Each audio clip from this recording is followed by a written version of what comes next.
Hey everybody. I think we're getting started here. Let me make sure this tech is working. All right, we are live. Happy Thursday, everybody. I hope you're having a great day so far.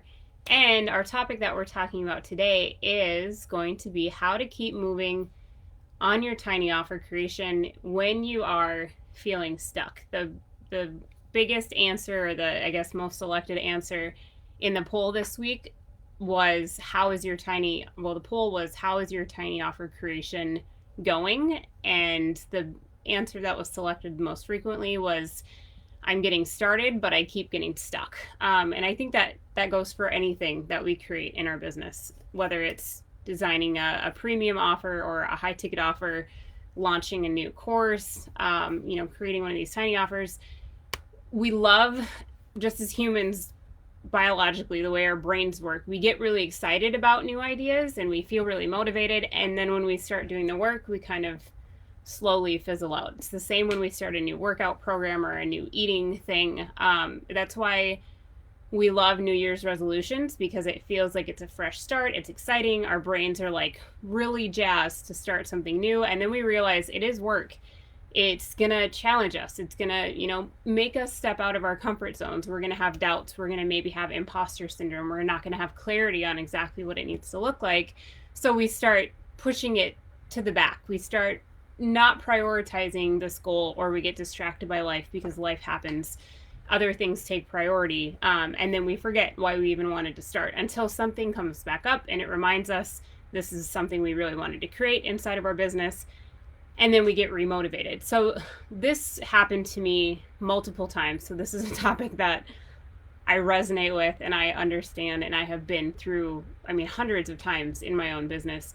And as I was thinking about what could I say to like help give you clarity on how to keep getting motivated or staying motivated and getting the job done. A few years ago, I guess it's probably been about 5 years ago now, I was in a business mastermind and I was squarely setting myself in the back of the room. I didn't want to say anything. I didn't want to be seen. I was uncomfortable. I felt like I didn't have any value to give. And I sat in the back of the room, and as I watched presentation, it was one of those mastermind events where like people got up in front of the room and they presented their business and then they got feedback. And there was a distinct difference between people who I would consider like successful and then people who I would consider to be more of like business dabblers.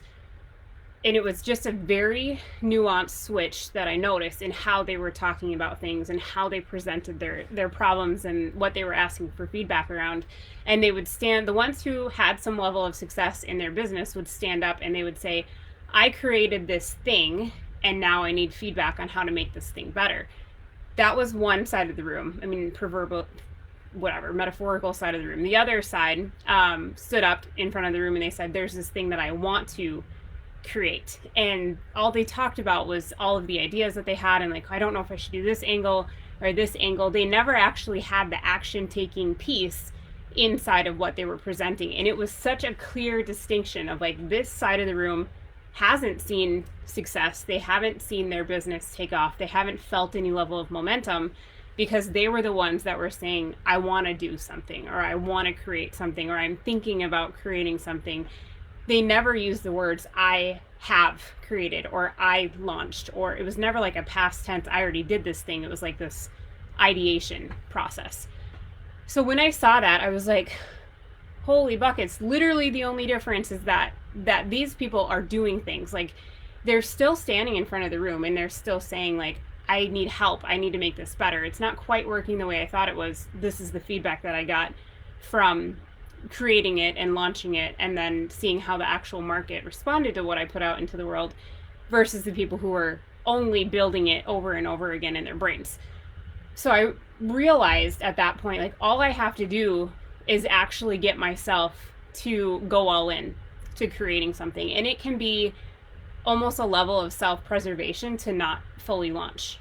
Another thing I realized as I was going through a lot of like personal development work and just looking at my habits, even back in college or back in high school, I'm a procrastinator through and through.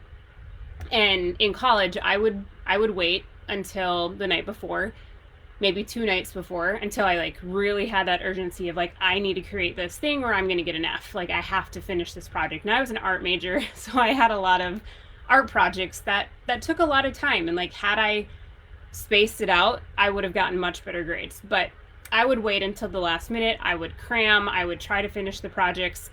And the work that I could complete, we'll say in 24 hours of cram time, ended up being, like B level ish. It was okay. Like, it was enough to get by.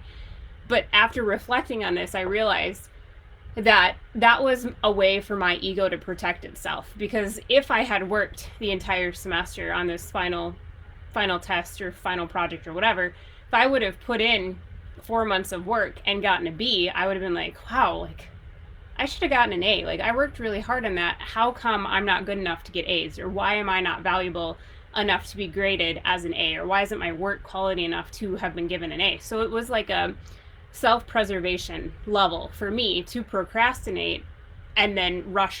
And then I could easily blame my B, or my C for that matter, on just waiting. Like, oh, if I would have actually tried, I would have gotten an A. But I didn't actually try because I procrastinated, because I'm a procrastinator. So I had this like self-fulfilling prophecy and this narrative that was running about what kind of student I was, that followed me well into my professional life as well, where I would always work up against deadlines, and then the project would be like medium, and then I had a scapegoat. I could say like, well, I didn't actually try, so it's okay that I didn't do my best.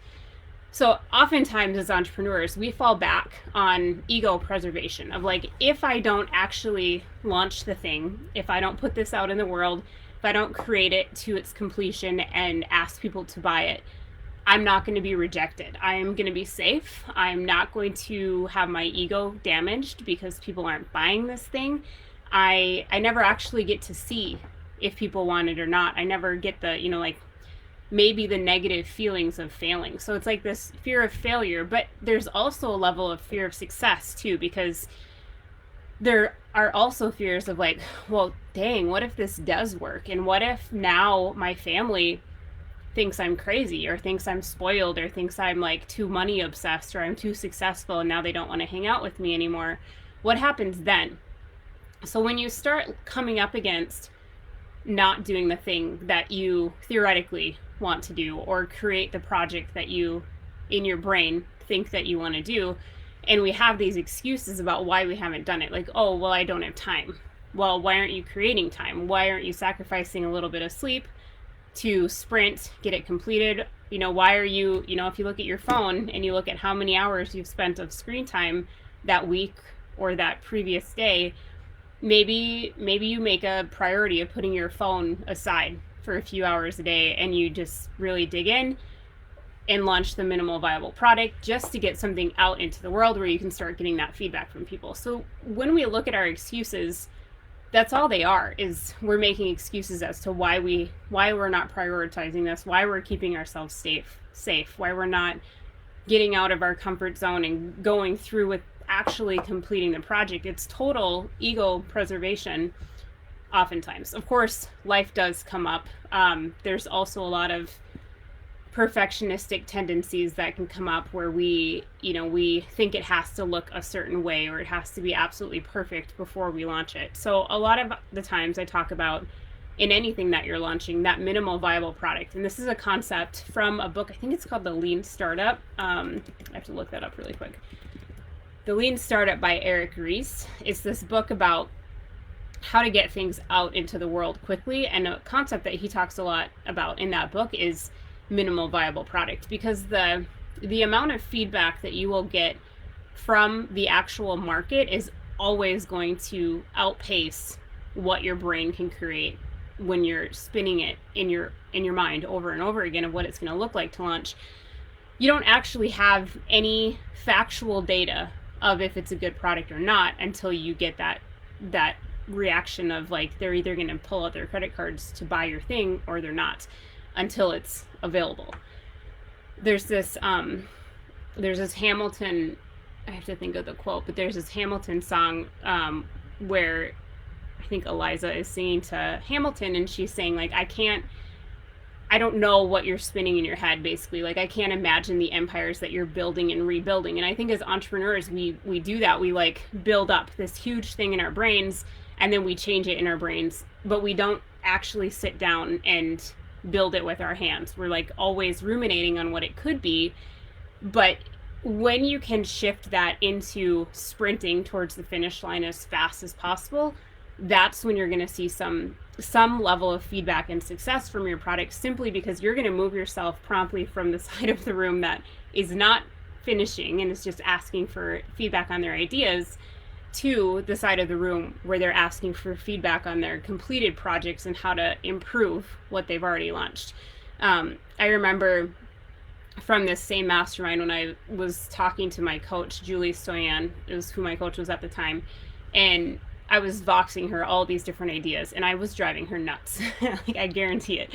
She was like, Allie, just launch the damn thing. Like, just put it out into the world and see what happens. I'm not going to give you any more feedback on these ideas until you, maybe she wasn't this harsh, but this is how I translated it in my brain.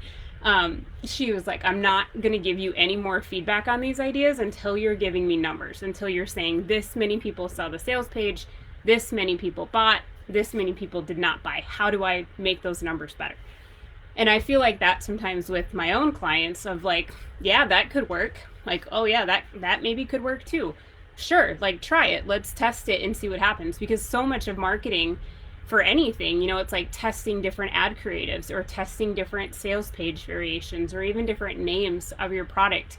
If you can improve a couple percentage conversion points at a time, that can go from like a not profitable offer to a profitable offer. But until we even know what the funnel breakdown is, if the funnel is shaped like this, right? We have a lot of people at the top, then some people fall off, so the funnel gets a little smaller, then some more people fall off through different steps of the funnel. Until we know what the flow through the funnel even looks like, it's really hard to make enough improvements or enough suggestions to be able to get it working. So if you're squarely in the position of being like, I keep trying to get it launched, it's like, what's one piece of it that you could launch like tomorrow? What is something that you already have created that you could start telling people about tomorrow? You don't have to have a fully completed, perfect funnel to start getting some feedback on it. A lot of people they'll say, I have the front end, like the main piece of the $27 piece or the $47 piece, the front piece of the funnel done. Do I have to have an order bump? Do I have to have an upsell? And you don't have to have those things done in order to launch your tiny offer funnel. So if you filled out that poll and you were like, I don't even know what a tiny offer is, I'll break it down quickly. So a tiny offer funnel is also called a self-liquidating offer funnel. The idea is that you bring people in with a no-brainer small purchase. I've even seen tiny offers as small as $4 that end up having hundreds of dollars in upsells available on the back end. So the idea is get their attention with a small offer. Once they've put in their credit card number, it becomes infinitely easier to say yes to the other offers. So then you have an order bump and an upsell. Maybe there's a second upsell. I'm designing a funnel right now that has 4 upsells. So we'll see what happens. But you don't have to have it all completely done and like the Taj Mahal version of what you would create can be simple. It can be something that you already have that you're just almost bundling and testing the concept. It can be something you're pre-selling as the one-time offers. It could be a live class that you're putting on. It could be a call that they're buying with you where they pay and they get access to a half an hour or an hour of your time of your strategy, which you can then use that to turn into even like a sales call opportunity of telling them what else you have available or how you could support them in building or creating or like getting to the end result of what you do for your clients. So if you can just sprint towards that end result, there's another book that I wanted to tell you guys about too. I think it's called The Art of not the Art of the Start, although that sounds really good. The War, maybe it's War of Art.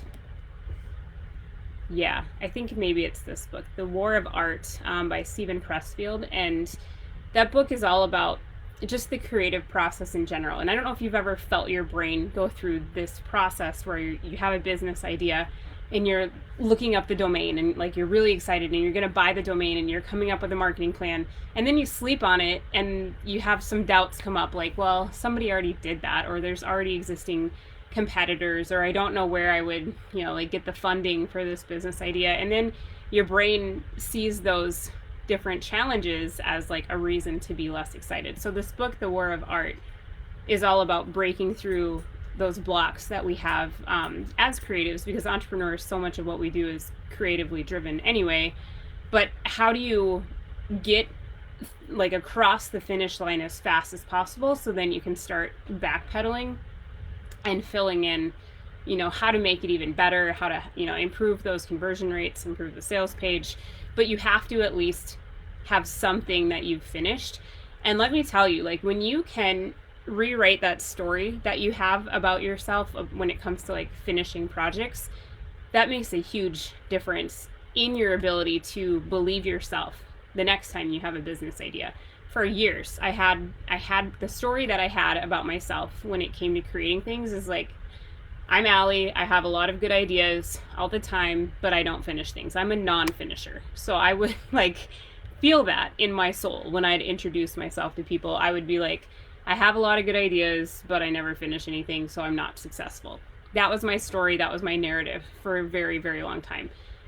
When you can see yourself, and that's one of the most beautiful things, one of my favorite things about tiny offers, and why building this kind of funnel can be sneaky at building your project finishing self-esteem, is because it is a small offer. You can get feedback very quickly, you can pivot it very quickly, but you cross the finish line quickly as well. So when you can start rewriting that story that you have about yourself and how you do work and how you finish things and how you are successful because you are a finisher, when you can shift that narrative about yourself and how you work and what kind of success you've seen because of the work ethic.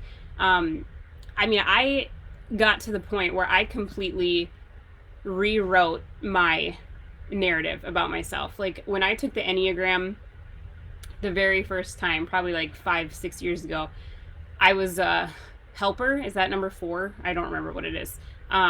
Where I was like the helpful person, and I liked being a people pleaser. Like basically that's what it was saying, is that I was a people pleaser and I was helpful. Once I started launching and finishing projects, I retook that Enneagram and I'm a 3. So I'm an achiever now. And that's how I see myself. That's how I mean, Enneagram is like supposedly we shouldn't brag about our Enneagram number because it's really just telling people the kind of trauma that we have. Like my trauma response is that I get things done and I see myself as successful when I finish things. That's a whole other story. But the point being, I started seeing myself so differently because I finished projects and I launched things, that I completely rewrote my personality and how I show up to the world because I was able to finish a project. So Brianna says, I've got it built, funnel built also, just time to launch it properly. Yeah, and I mean, that's a big piece of it too, right? Like these tiny offer funnels have phases where it's coming up with the idea, it's building the tech, it's getting, all of the marketing ready and the copywriting and getting the funnels created and the sales pages created, or the email funnels, follow-up funnels, I should say, and then launching it. So launching it properly, that could be your block right there. Is like, what does properly even mean to you? Properly could be putting it in your Instagram profile and then seeing who finds it. Properly could be adding it to your email signature and seeing who finds it. And it doesn't have to be like doing a big loud launch about it and putting ads towards it and, like using it everywhere. You can just start sprinkling it in and see if you start getting any sales from it, because it's the action of getting a sale from a stranger that blew my mind the very first time. Like I think maybe like the first day I had my original tiny offer funnel live, I was like walking around a hardware store with my family and my phone went off that I had made a $27 sale, and I looked at the name and I didn't know the name, and I was like, oh my gosh, like somebody I don't know just paid me for something and I'm not at my computer. Like I'm not talking to them. I'm not convincing them with my time, like facing the computer on camera, and they still bought this thing. That was the first of like 20,000 some sales that this tiny offer ended up making. But that first pivotal moment of being like, oh my gosh, this is gonna work, this is the thing, it was life changing, and it helped me. Now I will never undo that. And for a long time too, I had this huge fear that it was all going to go away, right? I was like, my 15 minutes is going to be up, this was great, but it's not sustainable, it's not going to last, it's going to end, and I'm going to be right back where I started. And that was a very, I mean, it's scarcity, right? Like that scarcity can run super deep. And I remember talking to a mindset coach that I was working with at the time, and she's like, do you think you're going to unlearn like everything that you've been through this process, and everything that you've seen, and now all of this knowledge that's now like, it just comes naturally to you now, and it's just like, oh yeah, this is how things are, I create products and people buy them. Like, are you going to unlearn that knowledge? You're always going to be able to figure out something else to sell, or another product, or it's like the art of listening to what people are asking for and creating a product that solves that need for them. Like, you have that skill set now, and you have that belief that you yourself are capable. That's not going to go away, that's not going to change, it's not going to disappear. Like, you have that foundation and that baseline of knowledge, so it's not like you're fine, you're safe. Like, you're just going to keep growing from where you're at right now. Brianna says email signature, I was thinking ads. Yes, great idea. Yeah. Inside of my Tiny Offer Lab course, I think module number 7 is all about organic ideas and how to get your first 100 sales without even starting ads, because ads can feel like a whole thing on its own. It's like, oh, I have to come up with the creative and I have to write it. But if you can start just using it as the net to catch anyone from anything you're doing, you can start getting some sales and getting some momentum that will help you just get clear on even the messaging and what people are responding to, and then use that information to put into your ads, and it makes it so much easier to start. So yeah, I'm a huge fan of promoting it organically first. Michaela says, do you have any advice for those who have different smaller offers already but need help figuring out the proper order of them?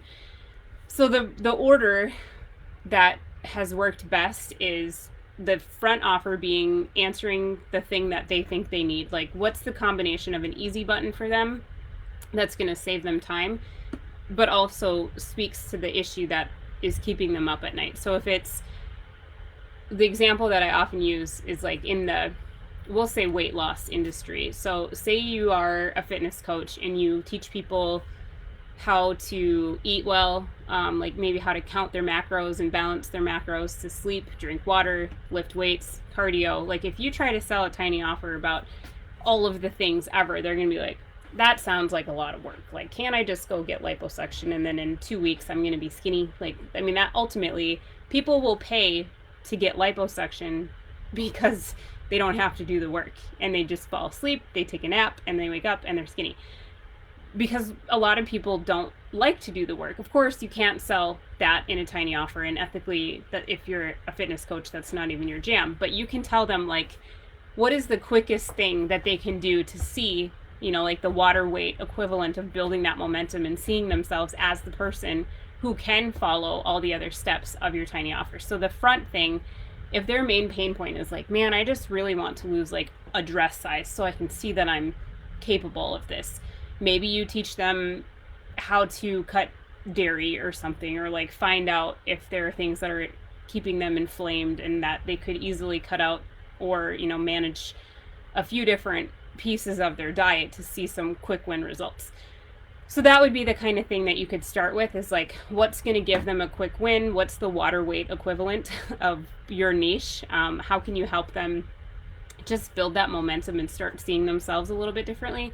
And then the second piece of the offer, that order bump, because it is only a tiny little box on the order form itself with a checkbox, we don't have a ton of room to explain what that product is and why they need it. So that needs to be something that will help them get results faster from the main offer, but is also succinct and easy to explain.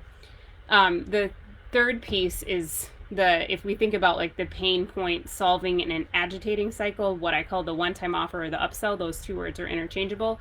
that piece is what they're going to need next. So say I've learned, I've figured out what foods are making me bloated, and I not to be very specific, but say I decide from your tiny offer that I need to cut out dairy and I need to cut out sugar, and I do those two things, and I imagine myself as losing 5 pounds in 2 weeks or whatever, and then I know next I want a workout plan, so I need to know what I'm going to do in the gym. That could be your upsell, because I'm already predicting my own success from your first offer, and I'm imagining that pain point is going to go away because I'm excited about the purchase. I'm ready to take action. Kind of what we talked about at the beginning of like the dopamine of the new idea is hitting, and I'm like, yes, I'm going to be successful. Oops, what do I need next?